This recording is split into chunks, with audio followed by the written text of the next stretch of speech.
नमस्कार। आज हम कक्षा 7 विषय में हमारा टॉपिक है पूर्णांक। पूर्णांक को समझने से पहले हमको इसकी थोड़ी सी बैकग्राउंड में जाना होगा। इसके संबंधित मैंने कुछ परिभाषाएं यहाँ लिखी हुई हैं। पहला टॉपिक है हमारा प्राकृत संख्या, कि अपन किसी भी चीज को गिनने के लिए किसी न किसी संख्या का प्रयोग करते हैं। तो वहीं से हमारी इस परिभाषा की शुरुआत होती है। जैसे कि वस्तुओं की गिनती करने के लिए 1, 2, 3, 4 आदि संख्याओं का हम प्रयोग करते हैं, उन्हें प्राकृत संख्या कहते हैं। इन्हें n से प्रदर्शित किया जाता है। इनका समूह जो होता है वो n होता है।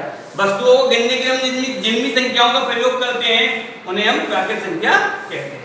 नंबर 2, पूर्ण संख्या।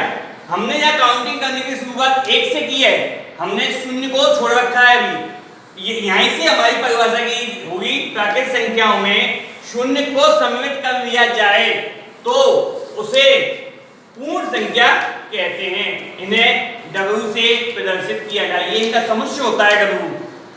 तीसरी है इसी से संबंधित पूर्णांक, जो हमारा मेन टॉपिक है प्रकरण का पूर्णांक।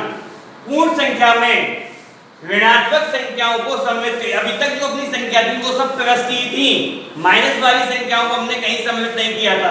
यानी कि पूर्ण संख्याओं में ऋणात्मक संख्याओं को सम्मिलित कर लिया जाए तो उसे पूर्णांक कहते हैं। इन्हें हम I से प्रदर्शित करते हैं। पूर्णांक पर आधारित हमारी संपूर्ण संक्रियाएं गणित की 4 संक्रियाएं होती हैं।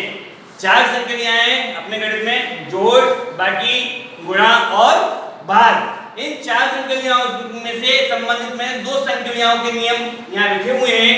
ये जोड़ने के नियम है। जोड़ने के जो हमारे पास जो नियम है वो 2 नियम है। नियम नंबर 1, यदि दोनों संख्याओं के चिन्ह समान हैं तो दोनों संख्याओं को जोड़कर वही चिन्ह लगा देते हैं। इसके मैंने एग्जाम्पल भी यहाँ लिखे हुए हैं कि दोनों संख्याओं के चिन्ह समान, जैसे प्लस के 15 और प्लस के 7, तो हमें समान है दोनों के चिन्ह, क्योंकि दोनों के चिन्ह क्या है, प्लस। तो दोनों को जोड़ेंगे और वही चिन्ह लगा देंगे। 15 में 7 को प्लस करेंगे तो हमारा हो जाएगा 22 22। और चूंकि ये दोनों संख्या प्लस की है इसलिए ये प्लस के हो गए 22। यदि किसी संख्या से आगे कोई चिन्ह नहीं है तो वो संख्या प्लस की होती है। इस बात का हमको ध्यान रखना होगा। दूसरा उदाहरण है -8 और -7, दोनों के चिन्ह काई के इसमें यहाँ हमारे माइनस के हैं, तो इन दोनों को जोड़ेंगे 8 और 7। 8 में 7 जोड़ा तो हमारा हो गए 15। तो 15 काई के आएंगे, ये 15 हमारे यहाँ प्लस के ना होकर काई के होंगे माइनस के, क्योंकि दोनों के चिन्ह क्या है, माइनस के, इसलिए माइनस के 15।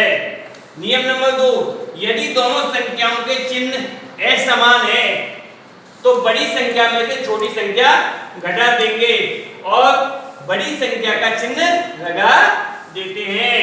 उसके उदाहरण मैंने लिखे हुए हैं, जैसे -12 और प्लस के 13। इन दोनों को हमको प्लस करना है।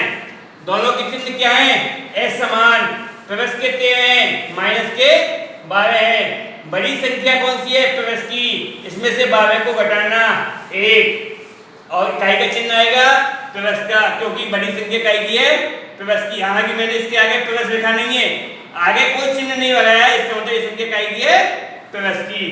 दूसरा है 18 प्लस के और 13 काई के माइनस के।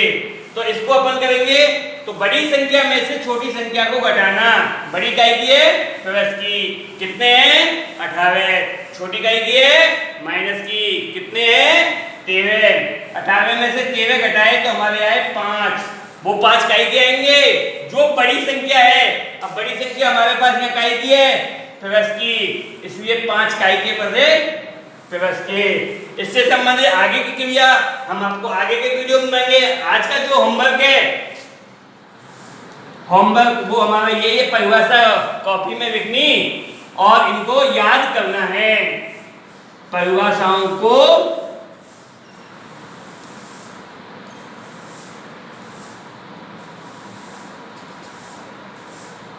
याद करना,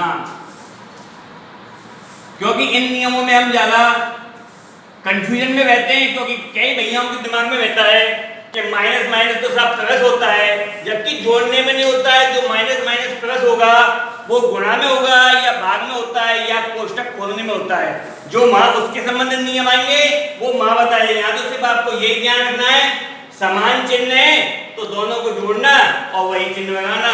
यदि असमान है तो बड़ी में से छोटी संख्या घटाना और बड़ी का चिन्ह लगाना। ये समस्त परिभाषा आपको याद करनी